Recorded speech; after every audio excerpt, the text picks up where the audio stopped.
Conflict is everywhere. It's a very natural, normal part of human life. Ken Cloak, who's a mediator, says we all grow up in families, we live in neighbourhoods, communities, we attend schools, we work in organisations and participate in intimate relationships in which we experience conflict. By the time we become adults, most of us have spent thousands of hours in conflict. Ken then goes on to say, yet very few of us in our families, our neighbourhoods, our schools, our organisations and in our intimate relationships receive practical instruction on how to prevent, manage or resolve conflicts. There are two truths in this quote. The first is that conflict's an endemic and essential part of everyone's life experience. It's an inescapable part of the human condition. As individuals, all 8 billion of us, we're never going to universally agree on all the complexities of life. Thankfully, we have differences. And second, and most importantly, we haven't been trained in how to handle conflict. And as a consequence, nearly every one of us behaves badly when in conflict. Hello, my name is Simon Dadley-Moore, and I'm a conflict and communication coach and a family mediator. And I've created this channel to help you improve your communication, better manage your conflicts and disagreements, and in doing so, level up your relationships. Welcome to the 5th video on the channel, and the first in a series of videos on conflict that I'll be uploading in the weeks to come. So when you think of conflict, what are some of the words that you would use to describe what you do and how you feel when you're in conflict? Angry, stressed, annoyed, frustrated, hurt, overwhelmed, avoidance, running away, shutting down, yelling, screaming. Whatever your answers, I'm sure they're likely all or mainly all negative. Your answers not only relate to what you're feeling and doing, but this is also how you're trying to get what you want. But is there anything positive about conflict? Well, yes, there is. Conflict can help us grow and learn. It can help our relationships grow and deepen. It can signal the need for change, both internally in our personal world, as well as externally in our relationships and the systems we live and work in. It can bring us energy. It can free energy. It can be a catalyst for constructive change, and it brings with it the opportunity for transformation. It can help us transform our lives. It can help us transform our relationships. It can help us become better human beings. When in conflict, this is what's possible. These are the outcomes we want. Conflict is very much a two-sided coin. The problem is that we're often using the negative behaviours and feelings to try and achieve the positive outcomes. And in doing so, this makes it very hard to succeed. Again, there are two sides to conflict, the destructive and the creative. Most importantly, the number one problem with conflict in relationships is actually not conflict itself. It's the destructive and aggressive ways in which we engage in it. It's the way we behave when we're in conflict that's the problem.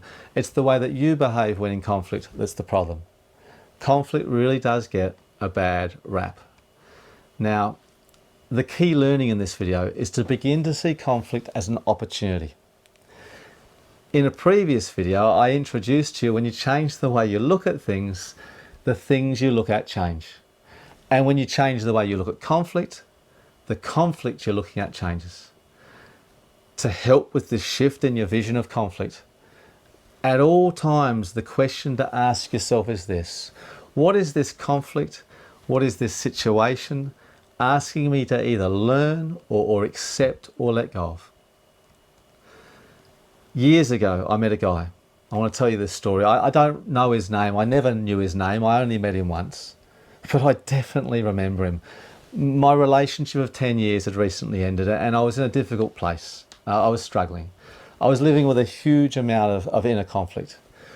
And I sat at a cafe with some friends and this man who I think was a friend of a friend. And he sat next to me and he said hello and he asked me how I was. That sort of standard social greeting, how are you, how's your day going? And rather than lie to him, I told him the truth, I'm not good. And he asked me why, And he seemed interested and genuine, so I told him. And after listening to me for a couple of minutes, he very matter-of-factly said this. He said, "I'm glad to hear your life's in turmoil." Now that is word for word what he said. It was over 20 years ago, but I remember it as if it was yesterday. "I'm glad to hear your life's in turmoil." I couldn't believe what I was hearing. I remember being so thrown by this, so surprised, so shocked that anyone, let alone a stranger, would say this. I had no idea what to say. I was just silence. After which he jumped in and explained himself. And he said, "Now's the time where you have available to you exponential growth. Now more than any other time, you can grow like this." And he put his hand up in the air like this. He said, "When life's going well, we only ever grow like this. But in these times of turmoil, in times of conflict, you can really transform yourself. You can really grow exponentially." And he was genuinely excited for me. What are you going to do? What are you going to do with this time? How are you going to use it? Use it. Don't waste it. This time won't last forever. He said to me, "You will move on. You will heal. Might take months, might take years, but you'll get there. And then this time, which is rich in opportunities and possibilities for growth, this time will be gone and you'll go back to growing like this." Wow. When you change the way you look at things, the things you look at change. Conflict, it really does get a bad rap. Again, conflict brings with it the potential for learning, for transformation, and the capacity to become a better human being. Therefore, in every conflict there's a gift. Sometimes it's very hard to find, and the wrapping paper can sometimes be very ugly and difficult to manage. It's almost sometimes like there's barbed wire wrapped around the opportunity. But there's always the opportunity for gold.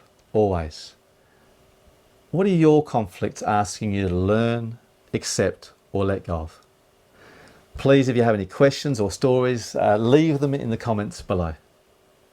A client recently told me that they'd changed their ex-partner's name on their mobile phone. Now, I often hear this. I've heard many abusive names over the years, and I was expecting to add another to my long list. But instead, what they said completely blew me away. They said that when my ex-partner calls or texts, the name that I see on my phone now, it says teacher. She said I take a deep breath and I open myself to the possibility, what can I learn today from this person who has taught me so much? Again, wow. No doubt at all, the people we end up in conflict with are our teachers. If we can see past the wrapping paper and look for the opportunity and the gold within, it's almost always there. Now, please share this video out to those you love, and maybe this week even share this video to those that you experience conflict with. And if you haven't already, download the free guide to increasing your argument IQ. It'll give you new guides on how to manage conflict in your relationship. Again, the question, what are your conflicts asking you to learn or accept or let go of? Have a great week and be kind to yourself out there.